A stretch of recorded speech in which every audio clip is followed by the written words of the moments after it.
बड़ी बलोच शख्सियत नवाब अकबर बुगटी कौम परस्तों को पहले गद्दार साबित करते रहे। अब नए हालात में नवाब अकबर बुगटी बलोच नेशनलिज्म का आइकॉन बन चुके थे। 1988 में जब जनरल ज़िया-उल हक तैयारा हादसे में शहीद हो गए तो एक बार फिर पाकिस्तान की सियासत में भुट्टोज की वापसी हो गई। 1988 के इलेक्शन में बेनजीर भुट्टो कामयाब होकर वजीर आजम पाकिस्तान बनी, जबकि Nawab Akbar Bugti Balochistan national alliance BNA के प्लेटफॉर्म से मुंतखब हो गए और वो वजीर आला बलोचिस्तान बने। 1990 में जब सदर गुलाम इसहाक खान ने वजीर आजम बेनजीर भुट्टो की हुकूमत खत्म की तो बलोचिस्तान हुकूमत भी साथ ही खत्म हो गई। ताहम एक बुजुर्ग रहनुमा की हैसियत से अकबर बुगटी का वकार मुस्तकिल तौर पर पाकिस्तान में अब स्टैब्लिश हो चुका था।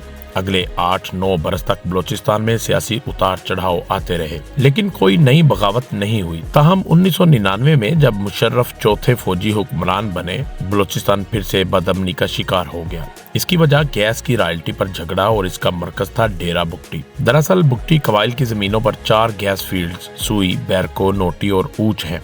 उनमें सबसे बड़ी गैस फील्ड सुई है। बुगटी कबाइल की जमीनों से निकाले जाने वाली गैस के इवज कबीले के सरदार अकबर बुगटी को सालाना करोड़ों रुपए मुआवजा यानी रॉयल्टी मिलती थी।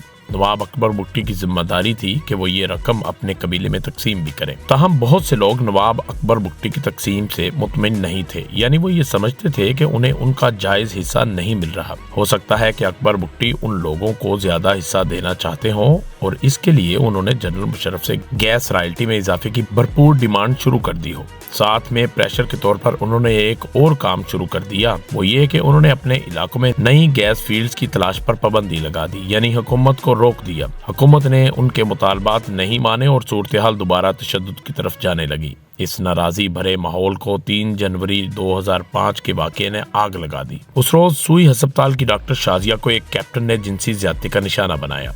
जब उस लड़की को इंसाफ नहीं मिला तो बुगटी कबाइल मुश्तइल हो गए। रेप केस सामने आने के बाद फोर्सेज और सरकारी तंसीबात पर बड़े पैमाने पर हमले होने लगे। सुई गैस फील्ड पर भी रॉकेट और AK-47 से हमले किए गए। जनरल मुशर्रफ ने गैस फील्ड की हिफाजत के लिए टैंक, हेलीकॉप्टर्स और 4,500 फौजी तैनात कर दिए। उन्होंने जंगजुओं को धमकी भी दी कि उन्हें ये पता भी नहीं चलेगा कि उन पर कहां से हमला हुआ है और किस चीज से हमला किया गया है। अकबर बुगटी उनकी धमकियों से खौफजदा नहीं हुए।